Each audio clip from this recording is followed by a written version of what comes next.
Subscribe to Mufti Tariq Online and press the bell icon for more videos. السلام علیکم ورحمۃ اللہ۔ Atiq Misbahi India سے یہ بھائی سوال کرتے ہیں کہ قرآن کریم کس کے نام پر بخشنا چاہیے؟ میں نے الحمدللہ 2 ختم قرآن کر لیے ہیں، لیکن ابھی تک ایک بھی قرآن کریم کا ثواب کسی کے نام پر نہیں بخشا۔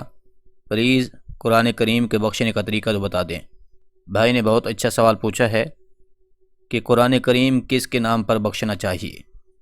دیکھیے، جب آپ قرآن کریم مکمل پڑھ لیتے ہیں تو یہ مسئلہ اکثر لوگوں کو درپیش رہتا ہے کہ آیا اب اسے بخشیں کیسے؟ قرآن کریم کے بخشنے کا طریقہ کیا ہے؟ بعض لوگوں کا یہ خیال ہوتا ہے کہ قرآن کریم کے مکمل پڑھ لینے کے بعد اس کا بخشنا جو ہے یہ لازمی ہے۔ اگر کسی کو قرآن کریم کا ثواب نہیں بخشیں گے تو ہمیں پھر ثواب نہیں ملے گا۔ تو یاد رکھیے، یہ ایک بہت بڑی ناسمجھی ہے، ایسا کچھ بھی نہیں ہے، بلکہ جب بھی آپ قرآن کریم پڑھتے ہیں تو اس پڑھے گئے کا ثواب آپ کے حصے میں جمع ہوتا رہتا ہے۔ جب بھی آپ اپنی زبان سے ایک حرف پڑھتے ہیں تو آپ کو 10 نیکیاں عطا کر دی جاتی ہیں، جیسا کہ حضور نبی رحمت صلی اللہ علیہ وآلہ وسلم نے فرمایا، من قرأ حرفا فلہ حسنۃ والحسنۃ بعشر امثالھا، کہ جس نے قرآن کریم کا ایک حرف پڑھا تو اسے اللہ کریم ایک حسنہ عطا فرماتا ہے، اور فرمایا کہ ایک حسنہ 10 نیکیوں کے برابر ہے۔ اس کے بعد پھر حضور نبی رحمت صلی اللہ علیہ وآلہ وسلم نے مثال دیتے ہوئے ارشاد فرمایا، ولا اقول الف لام میم حرف بل الف حرف ولام حرف ومیم حرف۔ آپ فرمانے لگے کہ میں یہ نہیں کہتا کہ الف لام میم ایک حرف ہے، بلکہ یاد رکھو الف الگ حرف ہے، لام علیحدہ حرف ہے، اور پھر میم یہ الگ حرف ہے۔ گویا جس نے صرف الف لام میم کی تلاوت کی تو اسے 30 نیکیاں ملیں گی، اس کے 30 درجے بلند ہوں گے اور 30 خطائیں اللہ معاف فرما دے گا۔ تو لہذا جب آپ تلاوت کر رہے ہوتے ہیں تو اس کا ثواب بھی مل رہا ہوتا ہے، آپ کے نامہ اعمال میں نیکیاں لکھی جا رہی ہوتی ہیں۔ ایسا بالکل بھی نہیں ہے کہ آپ قرآن کریم کی تلاوت مکمل کریں گے تو آپ کو قرآن کا ثواب ملے گا، ورنہ نہیں، یا پھر مکمل پڑھ لینے کے بعد کسی کو بخشیں گے تب آپ کو اجر و ثواب ملے گا، ورنہ نہیں، تو ایسی کوئی بات نہیں ہے۔ ہاں، یہ بات ضرور ہے کہ جب آپ نے قرآن کریم پڑھ لیا ہے اور اب اس کا ثواب کسی کی روح کو بخشنا چاہ رہے ہیں تو یہ درست اور جائز عمل ہے، ایصال ثواب کر سکتے ہیں۔ اب ایصال ثواب کا طریقہ سمجھیے کہ کسی کی روح کو قرآن کریم کا ثواب کیسے ایصال کرنا ہے۔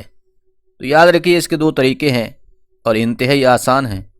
پہلا طریقہ تو یہ ہے کہ جب آپ قرآن کریم مکمل پڑھ لیں، اس کے بعد آپ دل میں یہ ارادہ کر لیں کہ یا اللہ، جو کچھ میں نے پڑھا ہے اس کا ثواب میں اپنے فلاں مرحوم کی روح کو بخشتا ہوں یا بخشتی ہوں۔ یا اللہ، اس پڑھے گئے قرآن کریم کے ثواب کے صدقے اس کی خطائیں معاف فرما، اس کے درجات کو بلند فرما، اور فضل سے آپ کے پڑھے گئے کا ثواب ان کی روح کو پہنچ جائے گا۔ دوسرا طریقہ یہ ہے کہ آپ بالخصوص دعا کریں، یعنی قرآن کریم مکمل پڑھ لینے کے بعد دعا کرنا یہ احسن عمل ہے، اور اللہ کریم اپنے بندوں کی دعا کو قبول بھی فرماتا ہے۔ اس کا طریقہ بھی بالکل ہی آسان سا ہے۔ سب سے پہلے تو حضور نبی رحمت صلی اللہ علیہ وآلہ وسلم کی ذات پر درود پاک پڑھیں، پھر اللہ کی حمد و ثنا یعنی کہ سورۃ فاتحہ پڑھ لیں، پھر عرض کریں کہ یا اللہ، جو کچھ میں نے پڑھا ہے اس کا ثواب حضور کی بارگاہ اقدس میں نذرانتاً پیش کرتا ہوں، قبول فرما۔ حضور نبی رحمت صلی اللہ علیہ وآلہ وسلم کی آل، ازواج مطہرات، صحابہ کرام، اولیاء کرام تمام کی ارواح کو ایصال کرتا ہوں، قبول فرما۔ اس کے بعد پھر عرض کیجئے کہ یا اللہ، بالخصوص میں اس کا ثواب اپنے والد، والدہ، دادا دادی، نانا نانی یا جس بھی دوست یا عزیز و اقارب کو بخشنا چاہ رہے ہیں اس کا نام لیں کہ یا اللہ، اس پڑھے گئے قرآن کے طفیل اس کی قبر کی منازل کو آسان فرما، اسے جنت میں اعلیٰ مقام عطا فرما۔ تو یہ دعائیں کرنے کے بعد پھر آخر میں حضور کی ذات پر درود پاک پڑھ کے اپنی دعا کو مکمل کر لیجئے۔ تو یہ طریقہ ہے قرآن کریم کا ثواب ایصال کرنے کا۔